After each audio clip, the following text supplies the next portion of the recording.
Welcome to LinkedIn Live with a Confident Connector. I'm Christy Connor, your host. I am so pleased to welcome Heather Bryan and Bryan Kett with us here this evening. They are going to be talking to us about improving your networking through storytelling. Heather specializes in identity development and has curated, directed, and produced more than 50 TEDx Talks. Bryan is a storyteller, and his work has appeared on a number of international recognized outlets, including TED.com and the Moth podcast.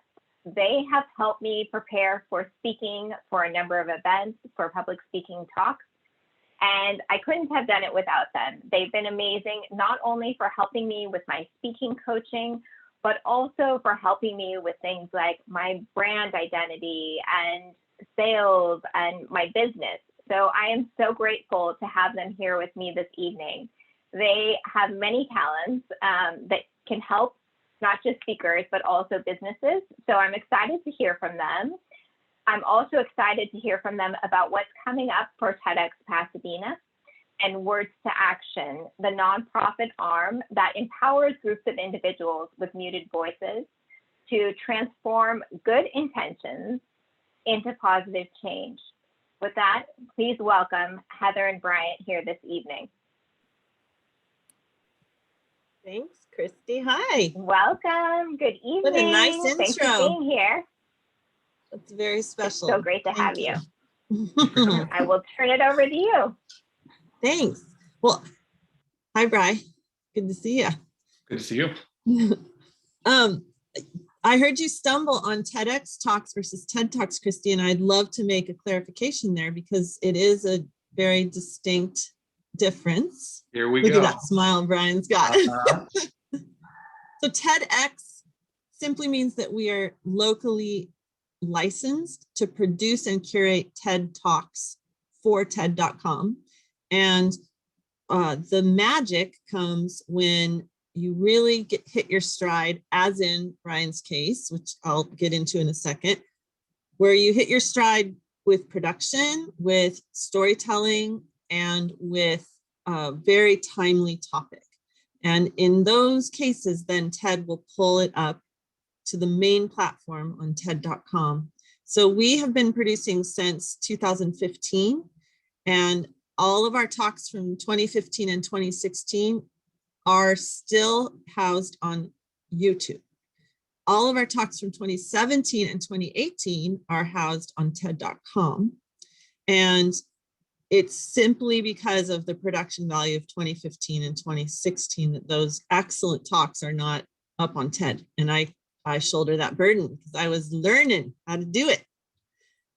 But Bryan, I'd like to segue to you because the way that Bryan and I met was that he applied to do a TED Talk for us. Quite honestly, very few people that apply actually make it to a stage. All TED licenses do it a little bit differently depending on their local source. We have such a vast collection and ability to pull excellent speakers here in Pasadena that it's very magical. I feel quite honored to even have this as the playground to pick speakers from. But Bryan was one that applied. We had never heard of him before. We didn't know anything about him. And he knocked our socks off, not only with the chemistry on screen, because that's part of the application process, but with the timeliness of the talk that he wanted to share. And Bryan's was the first of our talks to be pulled by TED up onto the main platform. And it's such credit to him as a really masterful storyteller. He's quite a wordsmith and just excellent with his ability to take tangled, elaborate concepts and turn them into really relatable, very witty and enjoyable stories that are long lasting and allow you to kind of not only learn, but come away with just an inspired and empowered viewpoint. And it was quite an honor. So when Bryan and I wrapped that TED in 2018, I circled back and asked if he would want to join forces with me as a storytelling coach, because we are both such good yin and yangs of one another. He is young, I am old, He's male, I am female. He's That's a it. story. That's it. That's where it ends. But he's a storyteller, and I am much more I love to dig around inside souls and figure out what their truth is, and then hand those threads back. So that's enough babbling for me. Take it, Bri. Yeah, there's kind of a duality to what it is that Heather and I do, right, as partners. And it is the excavation and the articulation of these larger truths. Heather, like she said, is very good at kind of getting down into the weeds and kind of finding that core thing that you want to convey with story, right? And then I excel in how do you put those pieces together? How do you make that resonate emotionally? How do you do that with brevity? How do you do that to make a lasting impact? And a lot of these things do strongly correlate to this rather seemingly nebulous idea of networking, right? Where if you're meeting new people professionally in any sort of sphere, you want to have that lasting impression. You want to have that icebreaker, right? If you go to any sort of meet and greet event or anything like that, you want to be the one that comes to mind down the road more than just just in a business card per se. Yeah, it doesn't have to be as grandiose as on a stage or in a manuscript. No. You're right. It can be peppered along your day that plant seeds. And we tell stories to ourselves every day, whether or not we realize it's always a narrative, right? That's how we're hardwired as human beings. And that's such a core part of who we are. Like when you go grocery shopping and someone's in your way or whatever, this is an obstacle. You're telling yourself, how could they be doing this to me? Like it's this ongoing narrative that's like stream of consciousness back in the back of your head. And so it's really just about harnessing that. It's about paying attention to those specific moments that kind of speak to those universal truths that Heather is so good at excavating, and then relaying those to people with like just emotional resonance to make people, even though they may not have experienced exactly what it is that you're relaying to them, they'll be able to identify. That's right. Identification. Yeah. And Bryan, thank you for that nice compliment. But in all truth, you are so great at taking a really mundane, normal thing. You mentioned grocery shopping, and immediately I flashed on that awesome story you tell about being in the Trader Joe's parking lot and having giving a guy some water. It was such a mundane thing, but that story was so impactful and hysterical because of your dry wit, but also completely relatable. Every single one of us could put ourselves in that story. Well, that's the thing. Like anytime you meet anyone, right, or work with us, it's not about the big, grandiose, crazy thing that happened to you, right? People think they want to share their story, if they have a chance to quote unquote impress someone or leave their lasting impression or anything about the time they fell out of the plane and their parachute didn't open. And it's like that is neither here nor there because it's so elevated. Like there's so much power and so much magic in the pedestrian. Get down to the emotional core, get down to the day-to-day, get down to the chance encounter you had with someone or the small bit of gratitude that you gleaned from some sort of interaction or some lesson learned. Well, and we talk a lot when we coach our speakers of you might have a grandiose idea, you might have a grandiose moment in your life that's tremendously responsible for shifting your soul from left to right. That is often the case. But to be out of the gate relatable in a story that is just it puts the audience at ease. It puts, even back to networking in a cocktail party, if you come out swinging for the fences, it can be intimidating. Yeah. So to have a moment of relatability with another person, it's very profound and important. Yeah, you're absolutely right. It's just, how do I phrase that? It's about the small things, right? It's about something that is entirely universal. I mean, so often the work that we do with our clients and the people we work with is we'll ask, what is this story about?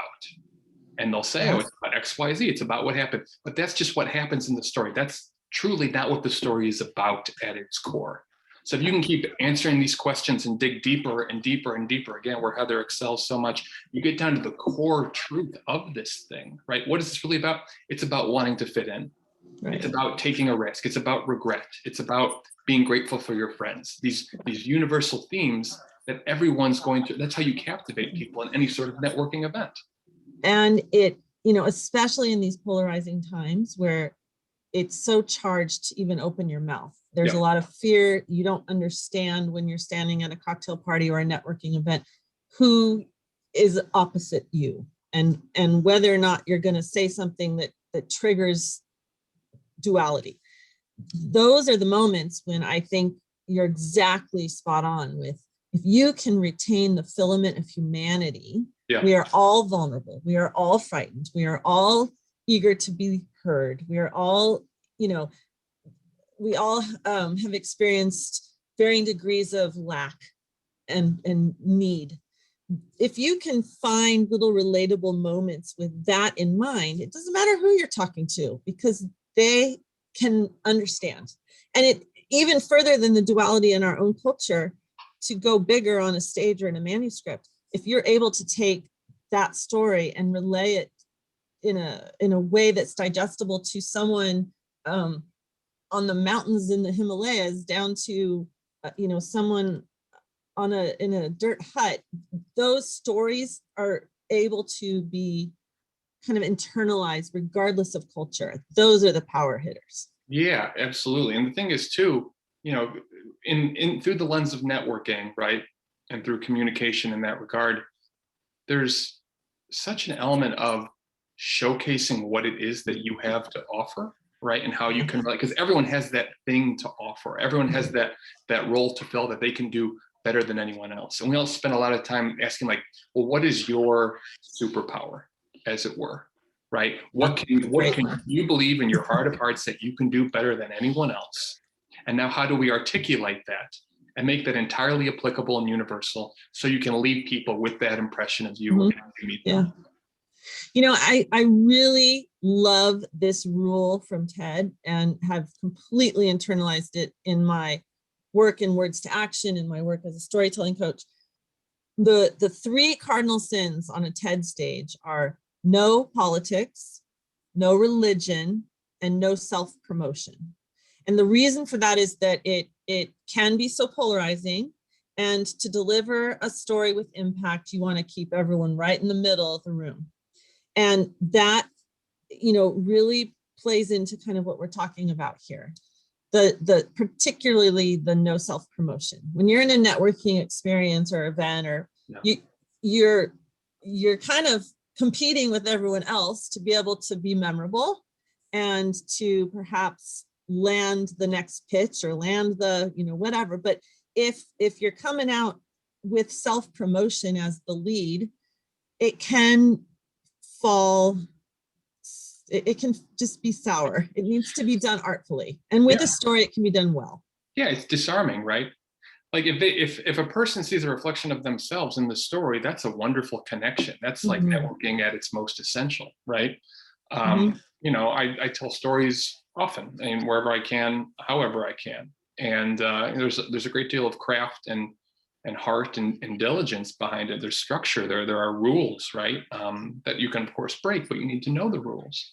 But the biggest compliment I get after any story is when someone comes up to me and shares their version of my story. And it's so interesting to think, what resonated with someone. It could be a line about a relative, or it could be something about when I was in school, or article of clothing I was wearing, or something like that. That will immediately spark with someone. And so it's just really about letting that have a chance to shine, right? Because you never know what's gonna, really show up for people. I love in Christy's book, she talks at length about kind of her own insecurities as an introvert, and she created for herself a tool that ended up being really powerful for her, and that was memorizing a few questions that she just had in the back of her pocket, so that when she felt her palms start being sweaty in these networking events, she had those go-to, she could sprinkle them into conversation and keep the conversation going. I look at that similarly to how you have become you also are introverted and you have made such a science of taking those rules and then applying them with courage to all opportunities in your life to be able to practice the craft of storytelling. I didn't understand that. I very intuitively know how to dig out of people their story and then help them figure out how to craft it. But the science of it, watching you and Christy do the science of what you do is just awesome. Yeah, I think there's a real, there's a methodology to it, right? You're playing with tension the entire time. And sometimes that tension is humor and sometimes it's fear, or it's the unknown. Because, you know, there's that old kind of adage of like, you know, why do we listen to stories? And there's all these esoteric responses, but at its core, I realize I'm saying at its core a lot. It's kind of my phrase, hashtag at its core. At its core, it's really just about, I forgot what I was even saying. You got so caught up with your own hashtag. I already even have shirts relevant. I'm just over here there. waxing. I'm just waxing poetic. Look how great this is going. This is tea, by the way. Mine's not tea. No, it's not. Yeah, I don't even know what I was going to say, but I'm sure it was fantastic. So stay tuned. You were going to say that I'm brilliant. Yeah, I'm the best thing that ever happened. That's implied. Oh, the tension. Why we listen to stories, right? And it's simply because we want to know what's going to happen. That's it. That's why we stick around to the end of the movie. That's why we walk out of the movie when we're not engaged, when we already know what's going to happen. We don't care what's going to happen. Yeah. You know, that's why we get to the end of the book and we listen to the end of the podcast. Like, we are so hardwired for this. Back to when we were sitting around the campfire generations ago. It's how lessons were passed down, right? It's how we were kept safe. And we're so hungry, I think, to be, we're just in a place, it feels to me, I don't want to put this on anyone, but it feels quite to be a lonely, vapid place right now where a story can bind us together. And it can be healing and it can be empowering and it can be those huge things that we're kind of missing in the larger landscape of what the news is cramming down our throats. And, you know, so I think being able to be connected, which is why we're here.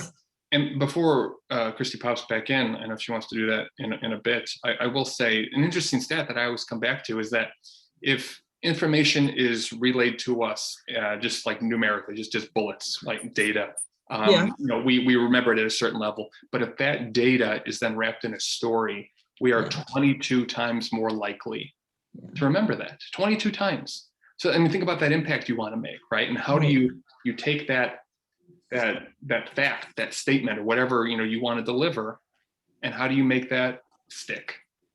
And I would offer, as a juxtaposition to that fact, you are also more likely to be listened to if you yourself are also a good listener. Sure.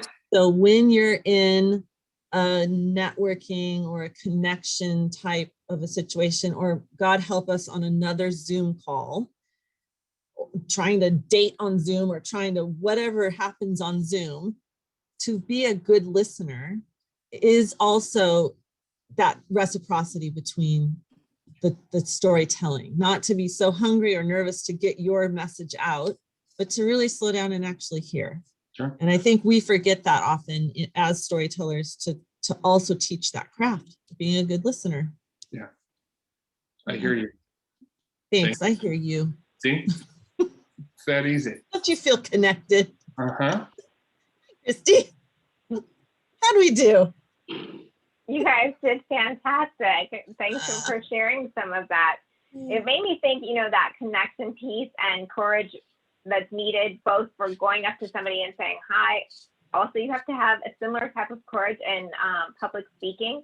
How do you recommend that people get their courage up to do what they need to do and connect and stand in front of a whole auditorium of people? How do you manage that? I manage it by walking in another's shoes. I appreciate that there's people that are just as scared to open their mouths as I am, or just as scared to stand in front of a group of people as I am. And so I just try to cultivate that empathy, and it gives me an opportunity to lead by example. So I try to do it for others, even though I'm terrified to be doing it for myself. But if I get caught up in my own ego about it, I would never leave my house. So I change it into being of service and trying to show how to do it. That's where I got my courage. How about you, Bri? Yeah, I think, for me, honestly, I think it's even easier in some ways to stand in front of strangers and share something a bit more vulnerable, because you get to pick what facets they're seeing. If you share something like that with family or friends or something, they have an entire backlog, right, to draw from and to add to this tapestry. And so that distance, I think, helps a little bit. But it's also, there's such a magic to it, right? It's, of course, still nerve-wracking, but when it really works, there's nothing better. It's just total, it's unity. Everyone's on the same page, and that's worth the angst that may be leading up to that sort of experience. That is quite honestly why I have been struggling with the Zoom connective tissue.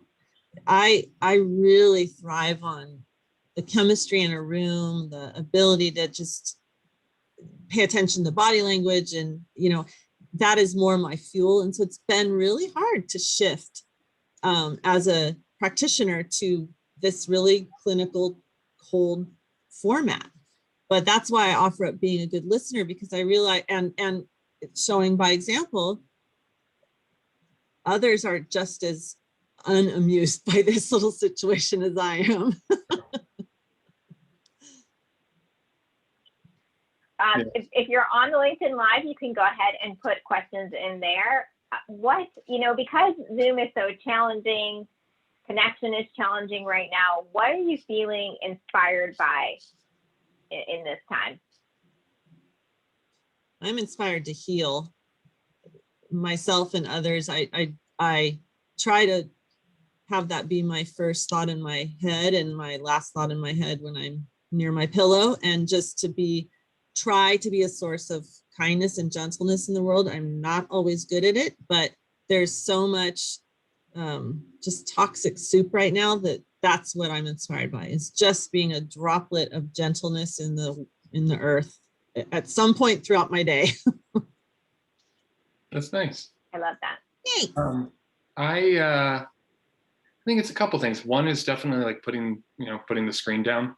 It's easy to get caught up in that with work, and I find a lot of respite in there's a difference between conversations with people in my life who it's kind of just kind of ho-hum going along. How are you? Good. How are you? Good. And that's it. But to really take the time to connect with people, in person at a distance, or over the phone, or whatever, if I'm out walking or something like that. I find that a really good way to recharge, because it's kind of like, it's easy to get depleted and not even realize how depleted you are. And so I find a lot of uplift in that sort of practice. I think that's wonderful advice. And Heather, that idea, and both of you, that idea of kind of just being a drop in the world of something, a little bit of light, a little bit of kindness, a little bit of joy.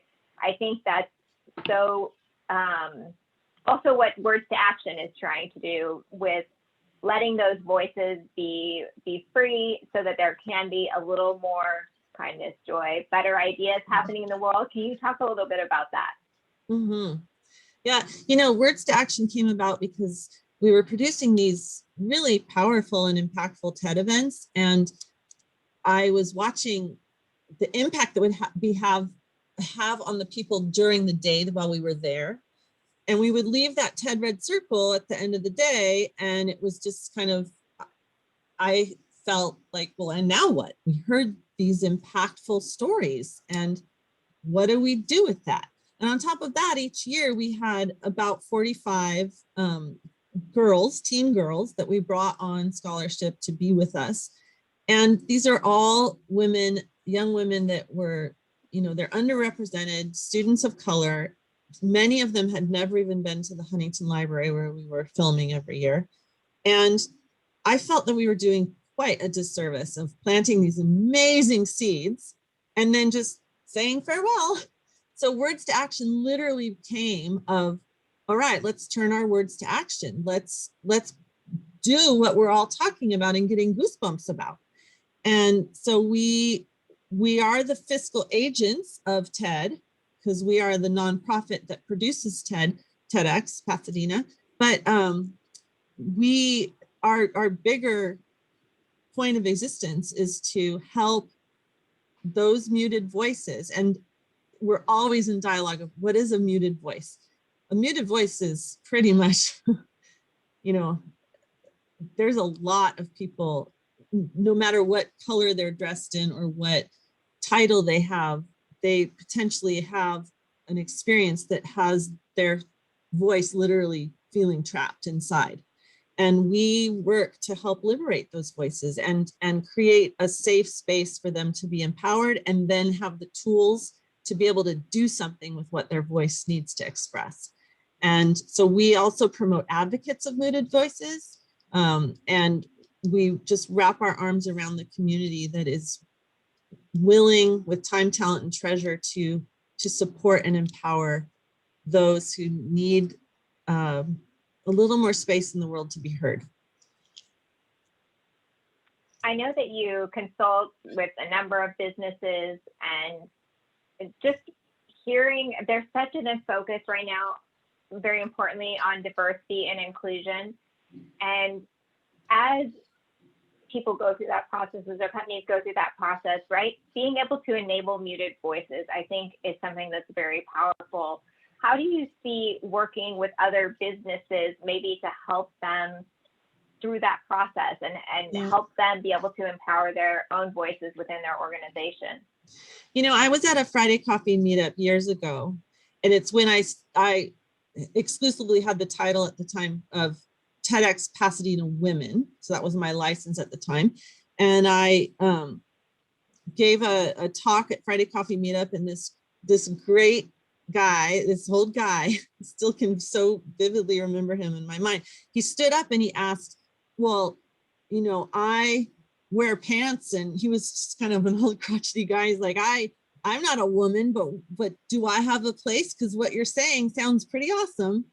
And it was this first reality for me of like, wow, this isn't just about a little margin of humanity. This really is a bigger, more important thing, that this empowering and liberating voices is a bigger issue than just women or just girls or just teens or just, you know, and it became this large understanding of the gender spectrum and the hearts and hands out there that want to be in support of this. So when Bryan and I go in and work with businesses specifically on a quest with enhancing diversity and equity and access, it's really about empowering, first and foremost, the advocates to have a safe playing field.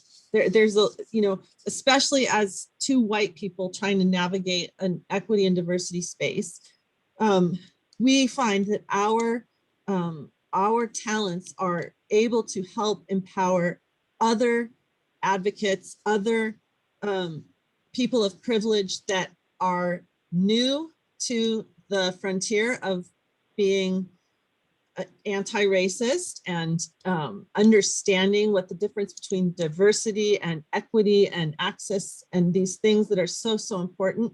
So we are in that realm of helping empower other advocates and just giving them new language, new space to be able to have these conversations. Yeah, What you think, Bryan? I'm learning more and more, right? And of course I'm aware, but it's an ongoing process, it's an evolution, you know, how much privilege that I have, just as, you know, who I am, right? What I was born like. But what we do, yeah, like Heather was saying, we go into these businesses and talk storytelling for advocacy, right? It's just to help enable everyone involved to have the tools needed to build that empathy, right? So it's not lip service. So it's not just something on paper. It's not just a box checked or anything like that. It's genuine empathy that we're fostering. And that's a very magical thing. That's what makes the world go round, right? That's what helps everyone come together to align on whatever team or whatever sort of project you have in mind. It's so well said, Bryan. Yeah. I'm really smart. I know. I'm really pretty. I have two final things. One, Bryan, I know you have some exciting projects coming up, so I want to hear about those. And then I do want to hear about what's coming up. I know you launched a newsletter for Words2Action and TEDxPasadena. So Bryan, if you want to tell us a bit about your projects coming up, and then Heather can round us out with what's coming next for those two organizations.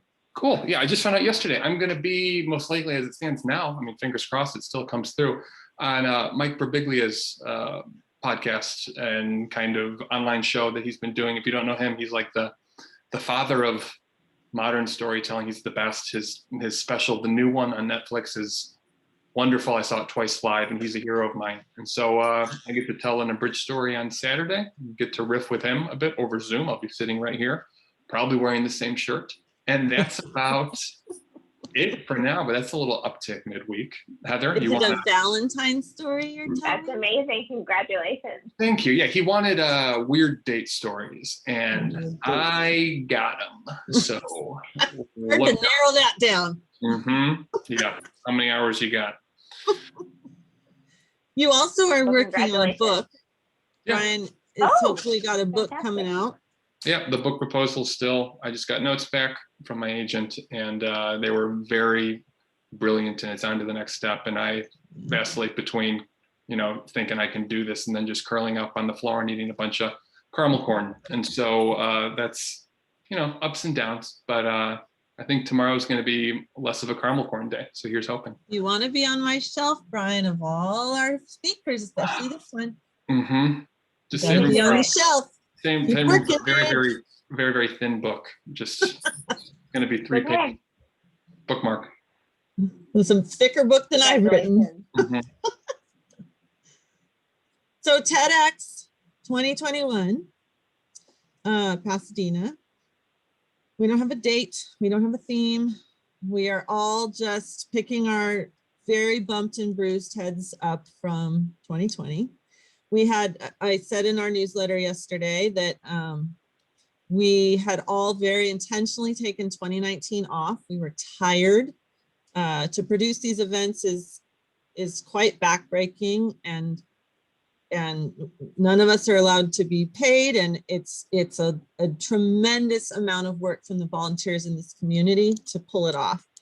And we were tired. So I gave everyone 2019 off to just lick your wounds, and we were planning to come out swinging for 2020. It was going to be great. And that didn't really go as planned. So we've had 2 years off. 2020 was quite distracting. 2019 was very, it put a lot of stuff in focus, and we were so excited for the, as everyone was.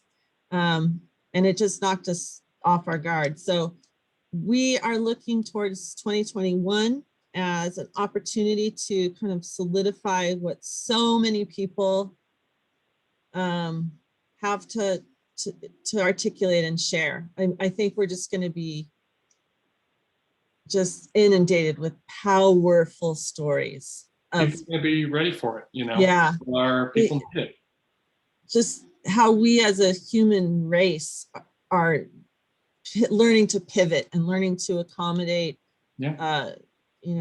just an unfathomable time in history. So stay tuned. The team is coming back together, and we're going to figure out how to do it. If we can't do it in person, we'll do it electronically, which I really don't want to do. I'm trying to hold off with all the, just really holding my breath about the vaccines and the possibility that we can be a community again.